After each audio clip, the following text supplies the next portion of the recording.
I just had a little bit of a mentee bee about this on Blue Sky. And no, it's not really a mentee bee. It's just a lot. It's heavy stuff.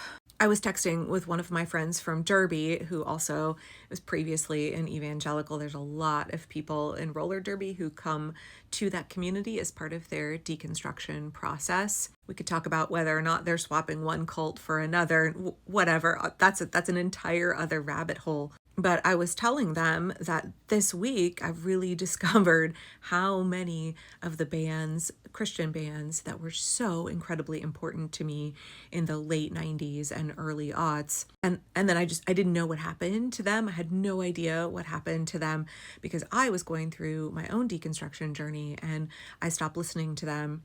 But they were likewise deconstructing. In my last video, a bunch of people tagged Derek Webb from Caedmon's Call, and he commented, I told him I'm trying not to fangirl really hard. He commented, like, y'all should check out my latest album, and so I did. I didn't know that he was still making music. Caedmon's Call song, This World, was... there is no way to adequately state how important that song was for me. And to find out that he's making like incredibly affirming music, not just for his trans kid, but also for the whole queer community. I realized how many of those songs that were so important to me when I was kind of like a legalistic asshole in my late teens and early 20s, those songs from artists like Jars of Clay and Jennifer Knapp and Caedmon's Call, and obviously Rich Mullins and others, but how many of those artists were communicating things in their music that were so profoundly different than what we were hearing from the pulpit or what we were hearing from, whether it's like your InterVarsity or your RUF or your Campus Crusade, whatever organization you were involved with. I'm having a little bit of an ongoing existential crisis about this because I feel like, wow, did I throw the baby out with the bathwater a little bit here? I went back and re-listened to Caedmon's Call's song, This World, and like how much of it really is far more of a critique of the evangelical church than it is of like secular worldly culture. How appropriate that song is now when you look in MAGA Christianity. That song absolutely is a critique of American evangelical culture. And when I was texting with my friend about this earlier, I was like, these are bands that it was sort of inevitable that they were never going to be embraced by the contemporary Christian music scene. They were always going to be booted by the industry because they were very real, very human, and they were not commercial in the same way that the CCM industry needed their bands to be. Because at the end of the day, right, it's still a profit-driven machine. The contemporary Christian music industry it's not really about spreading the gospel or helping people become more Christ-like or what have you. It's about money. It's like everything in late-stage capitalism. It's about money.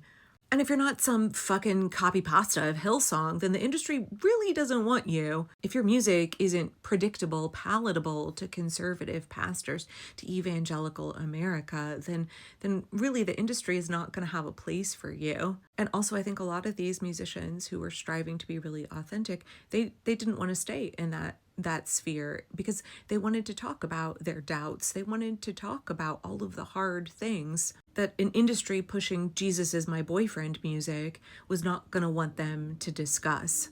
Like, go back and listen to Jar's album, The 11th Hour, and tell me how none of that music, none of that album was in any way what the contemporary Christian music scene was wanting to push or promote. It's not commercial. It doesn't have marketability. I think it's one of the best albums I've ever listened to because it's not some mass marketed, broad spectrum appeal commercial product. It's very real, very vulnerable. I don't know. I'm probably going to have more thoughts on this. This is just something that I'm beginning to wrap my brain around a little bit. And I think I want to spend some time finding out what happened to a lot of these folks. Because I feel like there's a bigger story here. I feel like there's a story of the way that MAGA Christianity and consumer culture, late stage capitalism are inextricably linked, the way that they are driving the cultural narrative right now. But they're overplaying their hand and they're creating a backlash in so many different ways, in so many different segments of our society. And gosh, I wonder, in the same way that we're seeing working class people gain class consciousness around the country and start to reject the narrative that we've been fed about the goodness of billionaires and how capitalism is a net good for the American people. And we see more folks saying, like, why is it that we have a profit-driven system? Why don't we have a system that's focused on meeting our needs instead of posting high quarterly earnings? What if we had a needs-based, a contentment-based, an abundance-based economy rather than an extractive profit-driven economy?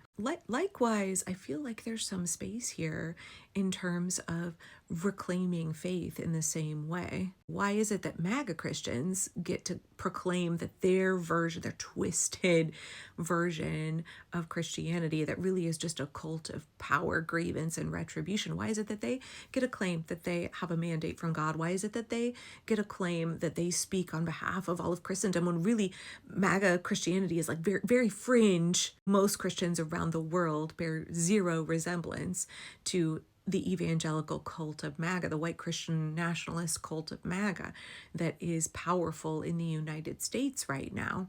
And, you know, in permaculture, we say use the edges and value the marginal. And if we look to the margins of Christianity, right, the dominant narrative right now is MAGA, right? MAGA Christianity is at the center, is at the forefront. Erica fucking Kirk and TPUSA and whatever, but they aren't representative of all of these voices and perspectives on the margin, affirming voices, queer voices, voices of faith that have very, very different perspectives.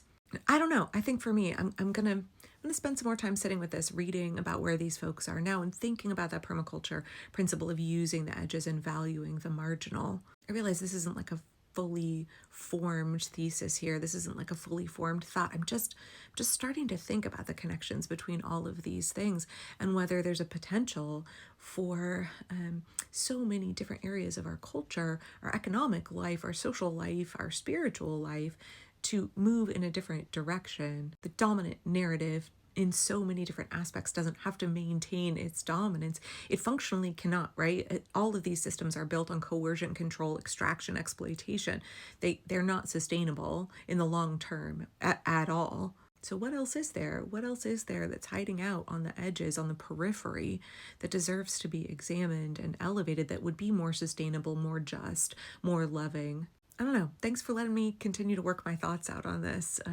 I'll get back to my usual political rambling later today, but I'm spending some time sitting with this, and yeah, I would love your thoughts. I'd love your input.